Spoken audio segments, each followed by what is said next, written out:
So, I'm going to talk to you about some things I've learned in my journey. Most from experience, some of them I heard in passing, many of them I'm still practicing, but all of them I do believe are true. So, here we go. Life's not easy.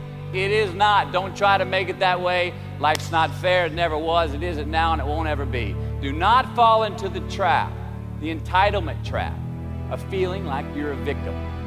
You are not. Get over it and get on with it. Life is not a popularity contest. Define success for yourself.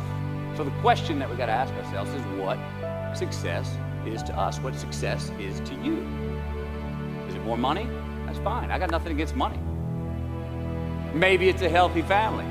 Maybe it's a happy marriage. Maybe it's to help others, to be famous, to be spiritually sound, to leave the world a little bit better place than you found it.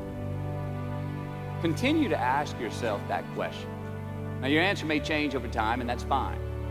But do yourself this favor. Whatever your answer is, don't choose anything that will jeopardize your soul.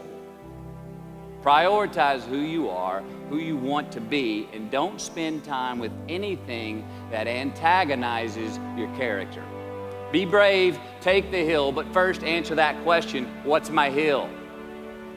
So first, we have to define success for ourselves. And then we have to put in the work to maintain it. Take that daily tally. Tend our garden. Keep the things that are important to us in good shape. It is just as important where we are not as it is where we are.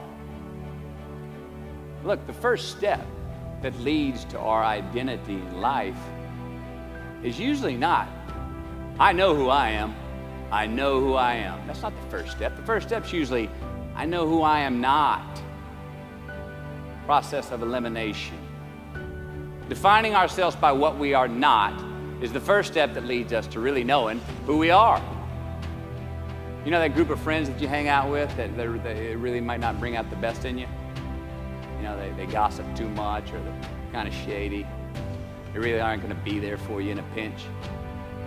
Or how about that bar that we keep going to that we always seem to have the worst hangover from? Or that computer screen, right? That computer screen that keeps giving us an excuse not to get out of the house and engage with the world and get some real human interaction. Or how about that food that we keep eating? Stuff that tastes so good going down, it makes us feel like crap the next week. We feel lethargic and we keep putting on weight. Well, those people, those places, those things, stop giving them your time and energy. Just don't go there. I mean, put them down. And when you do this, when you do put them down, when you quit going there, and you quit giving them your time, you inadvertently find yourself spending more time and in more places that are healthy for you, that bring you more joy. Why? Because you just eliminated the who's, the where's, the what's, and the when's that were keeping you from your identity. Like, trust me, too many options, I promise you this, too many options will make a tyrant of us all. All right, so get rid of the excess, the wasted time. Decrease your options. And if you do this, you will have accidentally, almost innocently, put in front of you what is important to you by process of elimination. Knowing who we are is hard. It's hard. Give yourself a break. Eliminate who you are not first, and you're going to find yourself where you need to be. Don't leave crumbs. And the beauty of delayed gratification. So what are crumbs? Well, the crumbs I'm talking about are the choices that we make that make us have to look over our shoulder in the future. You didn't pay that guy back the money that you owed him, and tonight you just saw him 3 rows behind you.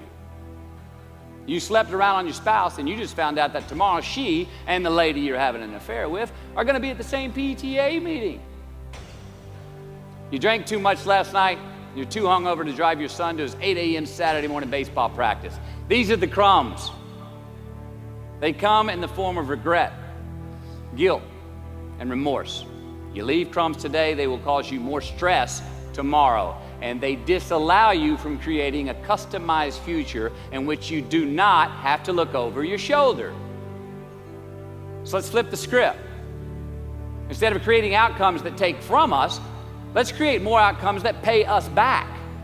fill us up, keep your fire lit, turn you on for the most amount of time in your future. We try our best, we don't always do our best. Well, architecture is a verb as well. And since we are the architects of our own lives, let's study the habits, the practices, the routines that we have that lead to and feed our success. Our joy, our honest pain, our laughter, our earned tears. Let's dissect that and give thanks for those things. And when we do that, guess what happens? We get better at them, and we have more to dissect. If we stay in process, all right, within ourselves, in the joy of the doing, we will never choke at the finish line. Why? Because we aren't thinking of the finish line.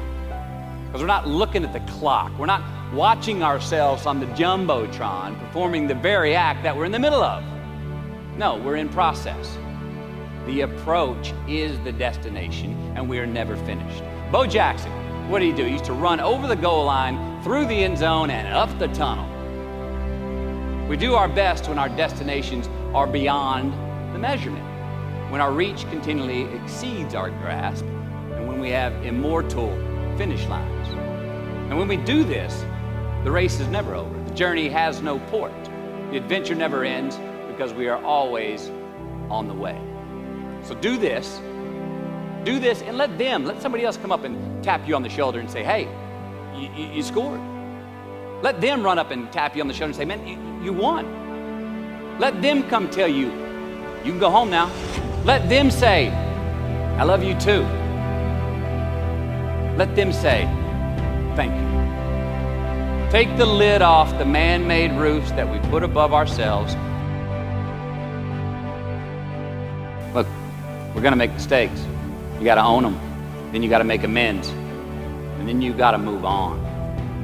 Guilt and regret kills many a man before their time. So turn the page, get off the ride. You are the author of the book of your life.